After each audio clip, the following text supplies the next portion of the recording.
I'm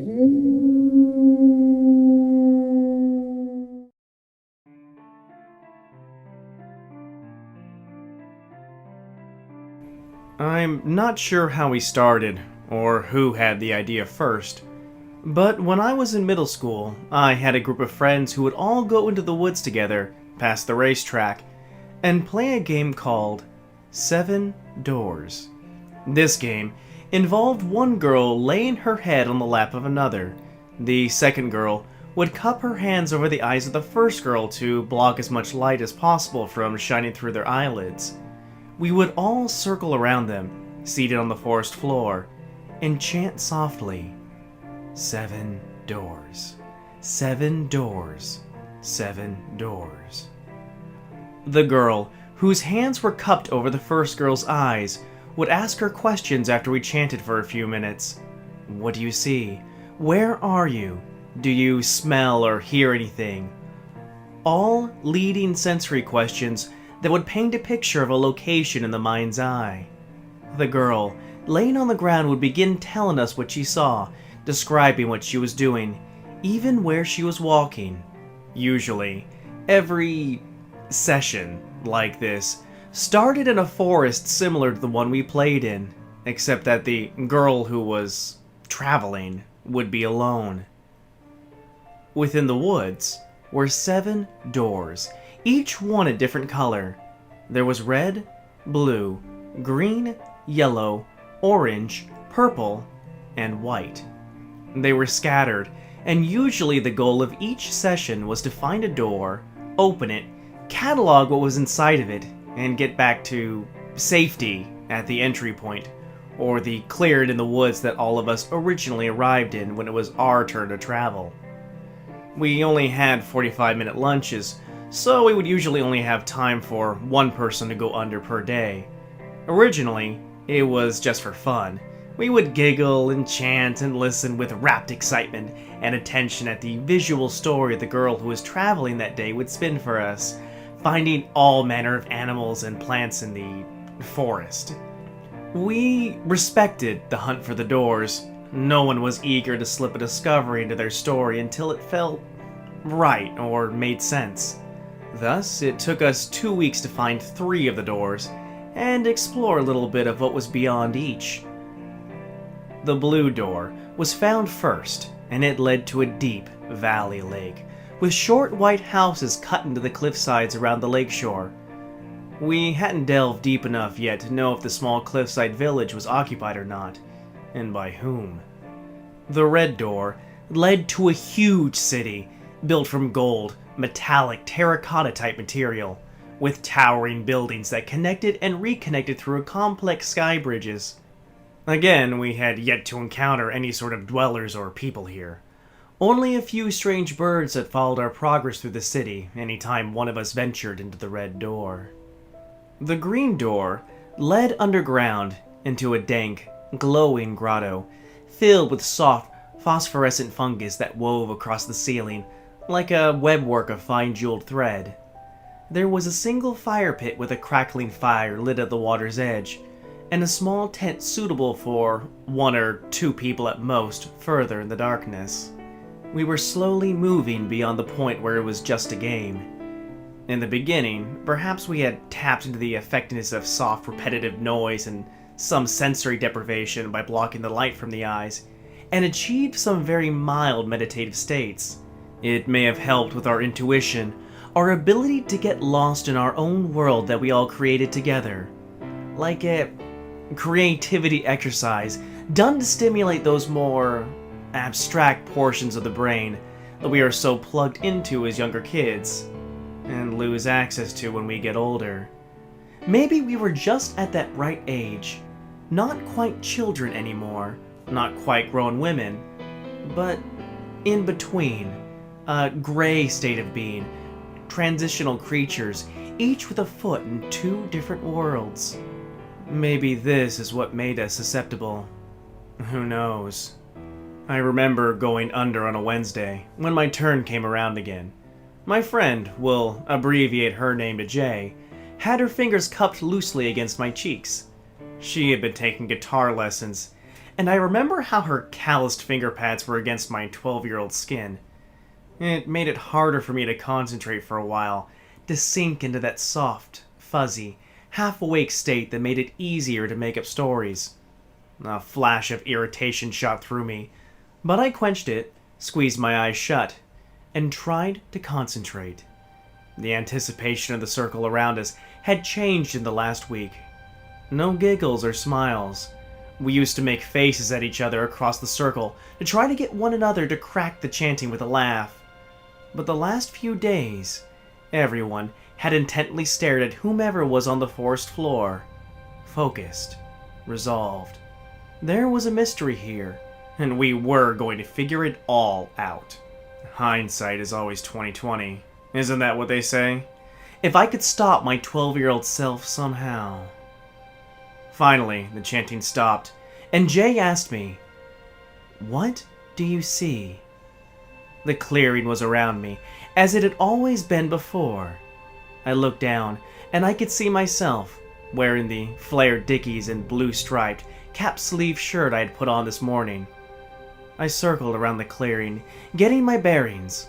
Our friend Sheena had found the green door the day before, and she had turned twice before heading off into the forest. I was really curious about the grotto, so I hoped I could find the green door again and spend a little more time exploring. I turned steadily, making a second complete circle, before walking out of the clearing into the woods. It was midday. Sun shafts broke through the high canopies of thickly layered pine trees. Dead needles and rocks crunched under my shoes as I walked, threading in between tree trunks and larger ferns. I described the landscape around me in colorful detail, until I was stopped short when Jay asked, "Do you hear anything?" Besides my own footsteps, I hadn't actually thought about sounds yet. I paused, finally turning into the forest around me. There was a stillness, a heaviness to the forest that seemed to dampen all noise, as if coming from underneath a blanket. I waited, but besides me there was no sound. Not even one of the creatures my previous friends had identified in their earlier explorations. My mind was a total blank. "I don't hear anything," I whispered, and somehow saying it out loud filled me with a sudden, blood-chilling dread. Ice in my veins, I slowly turned in a circle right where I was standing, peering sharply into the woods around me. This was strange. Something was off. I didn't see anything out of the ordinary, but this weird, suffocating stillness seemed much different from the soft, breezy forest we had come to know. I don't know why I was stupid enough to do this, but I called out, "Hello?" A pause. Then, in the distance, a sound. Leaves rustling? The snap of a branch, so singularly loud in the stillness that it might as well have been a gunshot. My heart cracked, and fire surged through my limbs. I whipped around and began running back to the entry point, the clearing where we all entered and exited from. Fuck! What was I thinking? I should have realized something was wrong right when I arrived. But nothing had ever happened before, so why should it now?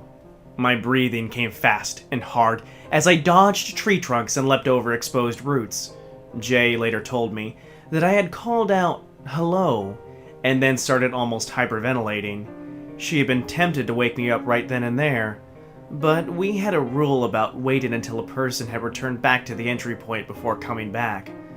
Something about exiting the same way we had entered, in order to keep everything structured, and ensure that we had really woken up.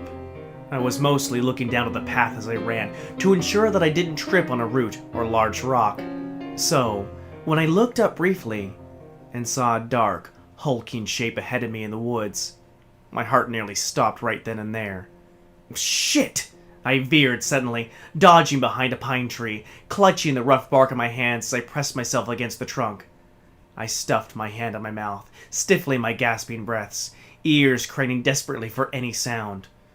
What was that? Were my eyes playing tricks on me? What the actual fuck was going on? I waited, hearing nothing but the thick silence of my own blood pounding in my ears. After a few moments, I cautiously peered around the edge of the trunk. It was closer to me now. I hadn't heard anything. But there, in the direction of the dark, hulking thing I had seen earlier, I could make out the distinct rectangular shape of a door. What is it? What do you see? Jay's voice squeaked a little higher than normal. There's a door ahead of me, I whispered. I stared at it, fingers white-knuckled and stinging with sharp pain as the rough bark of the tree dug into them. A door? A pause. Then Jay spoke again, her voice calmer, colored with curiosity. What color is it? Is it green? I swallowed hard. It's black. It stood alone in the woods about 50 yards ahead of me, a dark, solid stain, on which the light of the sun seemed not to touch. I couldn't see much else from my distance, outside of a faint, embossed pattern covering the center of the door. There was a long pause. Then another voice from the circle of our friends around us. I thought there were only 7 doors. Elia? Shh! Well, she's changing the game. We haven't even found all the doors we decided to have, yet she's making more doors?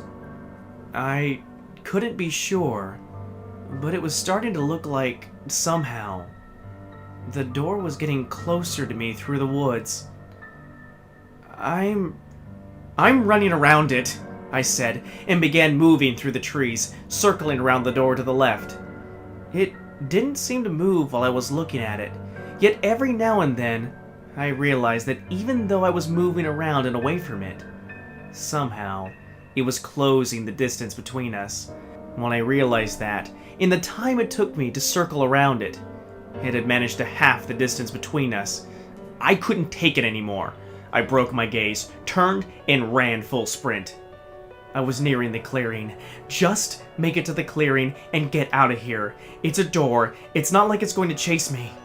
The trees broke up ahead of me, opening into the clearing in my way out. I gasped in shaky relief, and slowed for a moment, peeking over my shoulder to see if the door was still following me. There was nothing behind me but trees and forest. And I almost laughed. Guys, I think I lost. I turned and screamed as I nearly ran right into it. It was 3 feet in front of me, and I barely avoided slamming right into it, throwing myself off to the side into the brush. Fuck you guys, I cried. Fuck, Jay, get me out of here. Get me out. Are you in the clearing? Her voice was sharp. I scrambled to my feet and threw myself around the door, taking off into a hard run. The moment my toes passed the edge of the forest and into the grass, I yelled, Yes, get me out, now! 5, 4, 3, 2, 1, and open your eyes! Sunlight nearly blinded me as Jay's hands lifted from my face, and I scrambled up, frantically brushing dead needles off that had collected on my backside. I was panting. Jay's face looked pinched as she watched me. No one else said anything for a long time before Elia spoke up. I can't believe you didn't open it. Are you shitting me? A creepy black door? I responded. The remembered sight of it chilled me, and I shivered unconsciously. No thanks. The bell rang, signaling 5 minutes until the end of our lunchtime. We'll try again tomorrow, Jay said quietly. And, without another word, 10 girls got up and trudged back towards the school. A strange sobriety, having fallen over everyone. I almost didn't go to school the next day. Looking back, I should have stayed home and faked being sick. When we met out in the woods the next day for our lunchtime adventure, everyone was a little quieter than usual, but most of the girls had regained their good humor. I, however, had not. I had slept poorly the night before, waking multiple times throughout the night, drenched in sweat, despite the Pacific Northwest's dreary, forever 50-degree weather. I had no recollection of my dreams, but it was hard to peel myself out of bed this morning. Needless to say, I almost didn't go to school because I knew they were going to try again, and maybe even actively look for the black door. We were a curious bunch, and no one had seen it or experienced it besides me. I was silent the entire way out into the forest, even when Elia shoved up next to me as we walked, digging an elbow painfully into my rib. "Did the black door follow you home?" she mock whispered. "Elia, the day you take something seriously is the day I die of shock." Aubrey had come up behind us and swatted at Elia's backside. Elia shrieked and leapt forward, skipping ahead of us a few steps and laughing. "Should we call it 8 doors now, since Kat found a new door?" This came from Emery, walking a little off to our left. "No," I said quietly. "I don't even really know what the hell I saw, but let's keep it at 7. Somehow, acknowledging the black door's existence seemed like it would make things worse. Or maybe I just wanted to pretend it never happened at all. Emery fell in step beside me. "Did you see anything on it?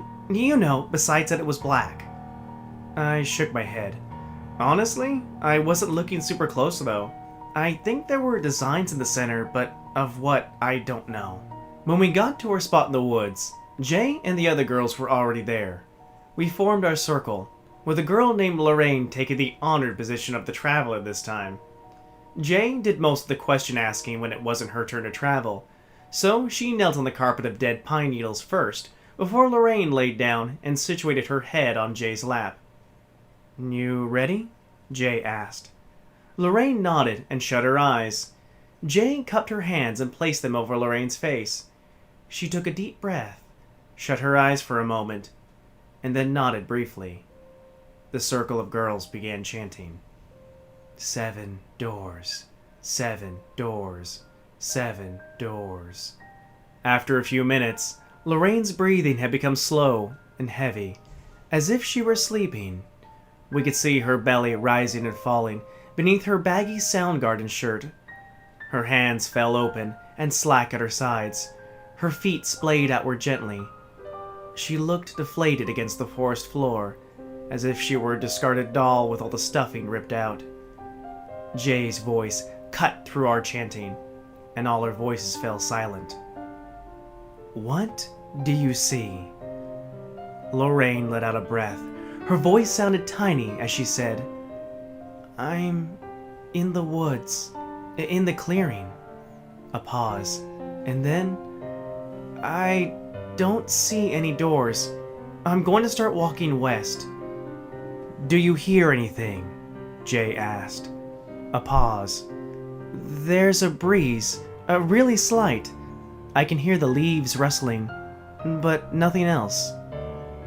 "Do you see the black door?" This came from Emery, and Jay looked sharply across the circle to where Emery was sitting. It was against the rules for anyone besides the question asker to say anything or ask questions, to prevent any confusion when trying to pull someone back out of the imaginary woods.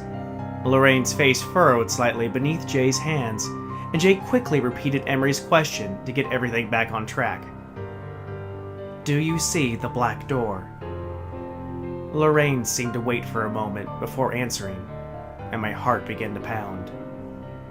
"No, I don't see anything like a black door anywhere around me." Lorraine continued to wander the woods for a while. She spotted a previously identified creature, a white stag, in the distance. It looked like a normal, 4-pointed stag when we first saw it weeks ago, only it had a third horn spiraling straight from the center of its head, in between the 2 arching antlers. It always ran away if we walked directly towards it, but occasionally it liked to shadow us, following off to the side as we made our way through the woods. Lorraine didn't even bother walking towards the stag when she saw it, but changed direction and continued walking. she noted that it began following her off to the side, as it had done to many of us in our previous journeys. After a few minutes of this, Lorraine came to the edge of a previously undiscovered ravine. A small, narrow trickle of water cut through the forest floor below her, and after a moment, she announced that she was climbing down to the water. "Is the stag still there?" Jay asked. A pause as Lorraine looked around. "No," she said. "I don't see him anymore." The ravine was dark and narrow, shallow enough to jump down. Although once Lorraine was next to the river, she noted that it was much darker than up on the forest floor. She began following the water south, describing roots and trailing moss sticking out of the sides of the ravine as she walked, overhanging branches, and fallen tree trunks crossing over either side above her. After a few minutes, she said, in a little whisper, "I've stopped walking. I think it's getting darker." It was silent for a moment. Even the woods around those of us in the circle seemed to have become still, the cries and noises of the lunchtime chaos back at the school grounds seeming to get farther and farther away. "You mean the sun is blocked out from where you're standing?" asked Jay. "No," replied Lorraine. Like the sun is going down or something. Like it's getting later in the afternoon." This hadn't happened before. Every time we journeyed, the sun was always at midday, bright and cheerful. Our gazes met nervously around the circle. "Do you want to continue or head back?" asked Jay. A long pause. We all held our breath. Then, "I'll continue for a little bit," said Lorraine. "But I'm going to start heading back towards the clearing." Elia snorted quietly. "Sissy," she muttered under her breath. The girl next to her punched her lightly in the thigh. Lorraine described walking a little further down the ravine, looking for a good place to climb back up. She said she had found some knobby roots hanging out of the mud wall that looked like they could work well for handholds, when suddenly, her breath caught. "What is it?" asked Jay sharply. "I think I see a door." Alarm pierced through me, but moments later Lorraine said, "It looks like yellow wood, like a bunch of bleached yellowing tree roots knotted together and woven into a door on the side of the ravine wall, across the river from me." Before Jay could respond, Lorraine added, "I'm going to try to swim across the river and get to it." I thought she was coming back, I whispered to Emery next to me. Jay gave me a warning glare. We were supposed to be silent, but I wondered if Lorraine had heard Elia's "sissy" comment, because she went from being carefully cautious to suddenly diving into strange waters alone in an astral forest, ready to open a new door we'd never found before. Lorraine described herself walking into the riverbank. The current wasn't terribly strong, and she waded out to the center, carefully stepping on submerged boulders scattered along the base of the river. She got out to almost her chest, when suddenly her relaxed, deflated body stiffened in a spasm, and she let out a choking gasp. "What is it?" Jay asked quickly.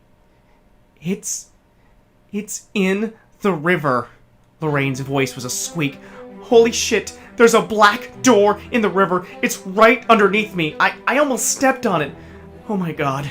Her fingers were clenching and unclenching against the forest floor.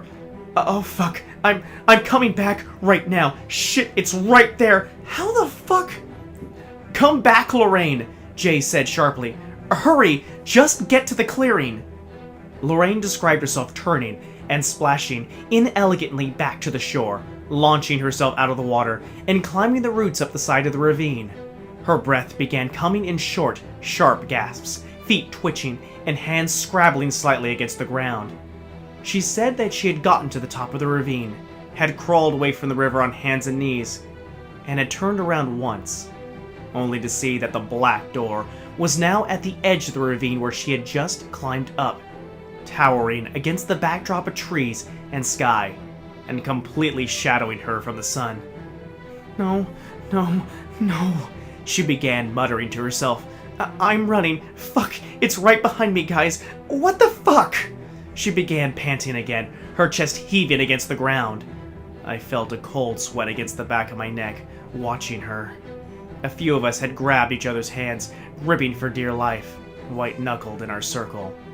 After a few moments, Jay asked, "Is it still behind you?"